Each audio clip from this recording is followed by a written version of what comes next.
जंगल में बूढ़ा रामू और उसका पोता कुकू रहा करते थे।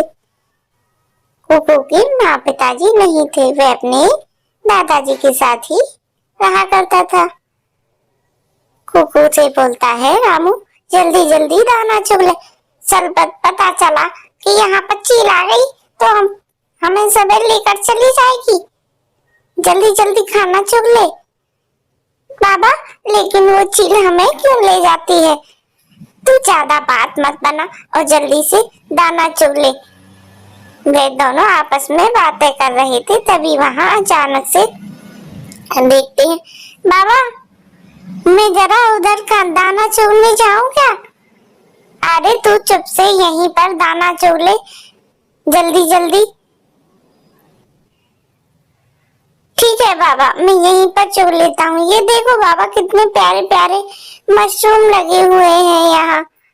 हाँ लगे तो हुए बाबा, मैं भी पढ़ने जाया करूंगा कल से। इतना ही कहता है तभी चील आती है और रामू के पोते कुकू को पंजों में जकड़ लेती है। बचाओ बाबा, बाबा मुझे चील से बचा लो, बाबा मुझे चील से बचा लो। छोड़ दे मेरे बच्चे को, छोड़ दे, मैं तेरे पैर पड़ता हूँ, मेरे बच्चे को छोड़ दे। बाबा तुम मुझे बचा लो।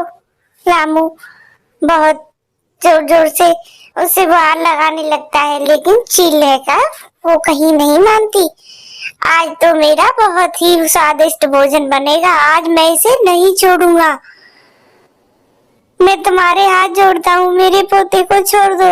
एक तो ये पहले से ही बिन माँ बाप का बच्चा है, मैं तुमसे बदले में मुझे ले चलो, लेकिन मेरे पोते को छोड़ दो। वह उससे बार बार यही कहता है, लेकिन वो कहाँ मानने वाला था। चील बहुत ही दुष्ट और बेकार किस्म का पक्षी था। मैं आज इसे नहीं छोड़ूंगा, तुम चाहे जितना भी कह लो। मैं काफी दिन से बहुत ज्यादा भूखा हूँ और मुझे खाने के लिए भी तो कुछ चाहिए। सुन बुड्ढे, या तो तू मेरे रास्ते से हट जा, वरना तुझे भी मार डालूंगा मैं। नहीं मेरे पोते को छोड़ दो। जैसे ही चील उसे लेकर ऊपर उड़ती है, आज तो मेरा बहुत ही स्वादिष्ट खाना बन गया, आज तो मैं पेट भर कर खाना खाऊंगा। तभी वहाँ मिठू तोता, कालू कौआ और मीठी चिड़िया आकर उसे रास्ते में रोक लेते हैं। चील या तो तुम मान जाओ, वरना हम पुलिस को फोन कर देंगे। देखो चील, तुम इसे छोड़ दो, इस बच्चे में तुम्हारा क्या बिगाड़ा है? इसका क्या कसूर है? तुम्हें खाना है तो तुम दाना चुनकर खा भी सकते हो, लेकिन इस बच्चे का क्या? इसे तुम जान से मारकर कभी खुश नहीं रह पाओगे, और इससे भला क्या तुम्हारा पेट भरेगा? आज तुम इससे पेट भर लोगे, लेकिन कल फिर तुम्हें दाना चाहिएगा ना। तुम थोड़ा तो रहम किया करो। आप लोग मेरे रास्ते से हट जाओ, वरना मैं कुछ भी कर दूंगा। तभी कालू गुस्सा में आके बोलता है, मैं देखता हूँ तुझे, तू क्या करती है। जब देखो जब किसी न किसी को परेशान ही करती रहती है। ये तुम हमारी शरीफाई का फायदा उठा रही है, वरना हम तुझे इस जंगल से अभी रफा दफा कर देंगे। इस जंगल में ऐसे लोगों का कोई काम नहीं जो हम लोगों को सताए। वह बेचारा बूढ़ा बाबा इसका।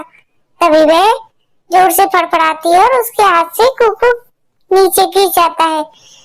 जैसे ही सभी कुकू गिरता है, उसके पास आते हैं, चील वहां से भाग जाता है।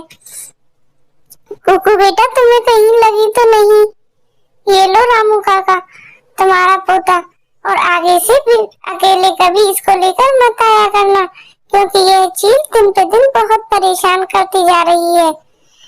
मीठी शुक्रिया, मैं तुम्हारा कैसे शुक्रिया अदा करूं? इसमें शुक्रिया करने की कोई बात नहीं, कुकू भी तो हमारा बेटा है। क्या हमारा नहीं है वो? हाँ मीठी, मैंने कब बोला कि वह मेरा है? वह हम सभी लोगों का बच्चा है। जिस दिन से इसके माँ बाप मरे हैं, उस दिन से तुम ही लोगों ने तो इसका ख्याल रखा है, और आज तो इसे उस दुष्ट चील से भी तुमने बचाया है। रामू काका, अब इसे लेकर तुम घर पर चले जाओ। इसकी इसकी मुझे लगता है चील के पंजों से कोको को काफी चोट लगी है। कोको बहुत डरा हुआ है। हाँ मीठी, तुम बिल्कुल ठीक कह रही हो। कालू, दूसरा दिन हो जाता है और सभी बच्चे जंगल में खेलने के लिए आ जाते हैं। उधर गौरी कबूतरी भी मीठी से कल के बारे में पूछने लगती है।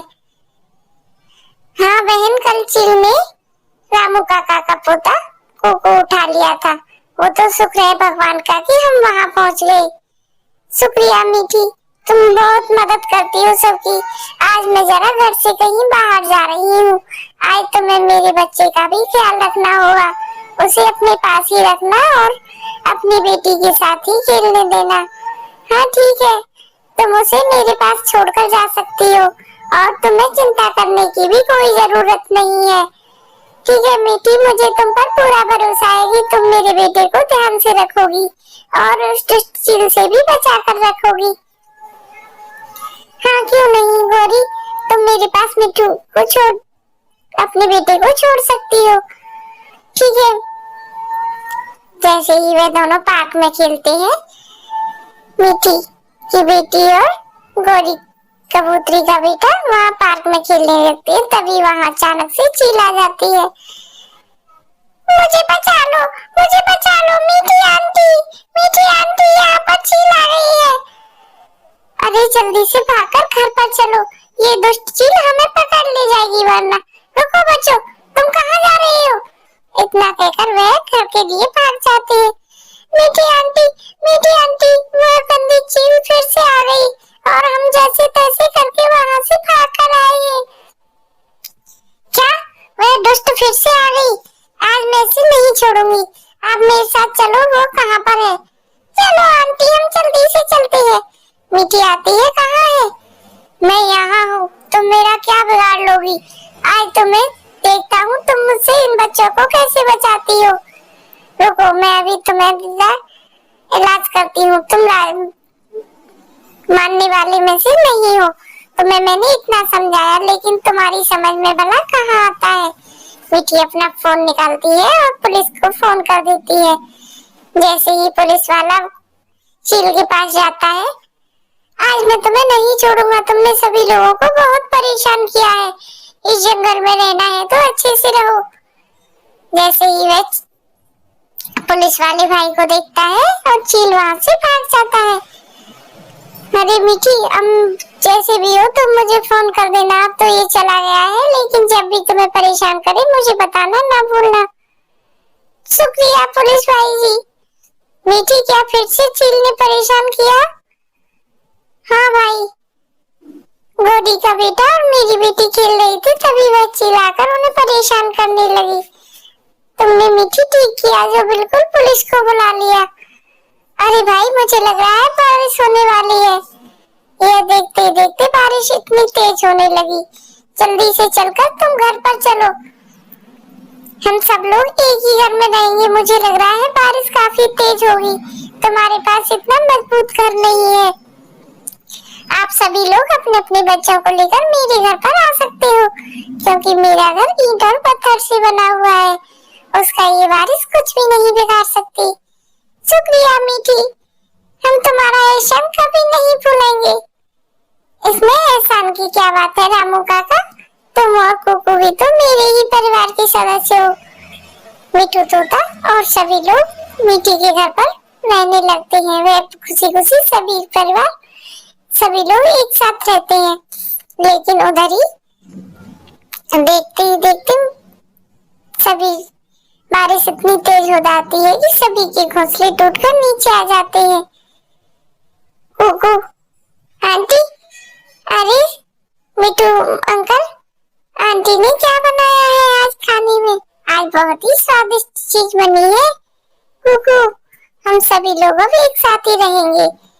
इधर देखते ही देखते चील का पूरा घर टूटकर बिखर जाता है और चील भीगने लगता है। उसे बस मरने की कगार पर ही था। अरे मैं क्या करूं? ये सब लोग तो एक ही घर में रह रहे हैं, क्या मुझे भी वहां रहने देंगे? एक बार जाकर देखता हूँ। शायद उन्हें मुझ पर तरस आ जाए, लेकिन मैंने उनके साथ बहुत गलत किया है। लेकिन जाकर तो देख ही सकता हूँ ना। तभी वह मीठी के दरवाजे पर जाकर आवाज लगाता है और कुकू जोर जोर से चिल्लाने लगता है, गंदी चील आ गई अंकल, गंदी चील आ गई। अब तुम यहाँ क्या करने आए हो? मुझे माफ कर दो भाई, मेरे पास रहने के लिए कुछ भी नहीं बचा है और मैं बस इतना बीमार हो चुका हूँ कि मैं अब मरने ही वाला हूँ। अगर तुम्हें कुछ दिनों के लिए मुझे यहाँ रख लो तो मेरी जान बच सकती है। ये हमें नहीं पता, तुम मीठी से बात करो। तुम जैसे ही वह मीठी के पास आते है, वह मीठी से माफी मांगने लग जाता है। मीठी, आज के बाद मैं कभी गलत काम नहीं करूंगा, इस बार मुझे माफ कर सकती हो क्या? मैं सभी के साथ, आप लोगों के साथ ही मिलजुल कर रहना चाहता हूँ। जैसे आप बोलेंगी मैं वैसे ही करूंगा। मैंने बहुत गलत काम किए हैं, शायद मुझे इसी का नतीजा मिला। जिस दिन तुम पुलिस को लेकर आई थी, उसी दिन से मेरी तबीयत इतनी खराब है, ऊपर से मेरा घर भी टूट चुका है। आप लोग भी मीठी के चैनल को लाइक शेयर सब्सक्राइब कर राधे राधे लिखना ना भूलें और आपको हमारी वीडियो कैसी लगती है कमेंट में यह भी बताएं। तभी मीठी चील को माफ कर देती है और अपने घर में रहने के लिए बोल देती है। मिट्टू भैया, आप भी मुझे माफ कर देना। कोई बात नहीं, कालू बोलता है। आप लोग सभी लाइक शेयर सब्सक्राइब कर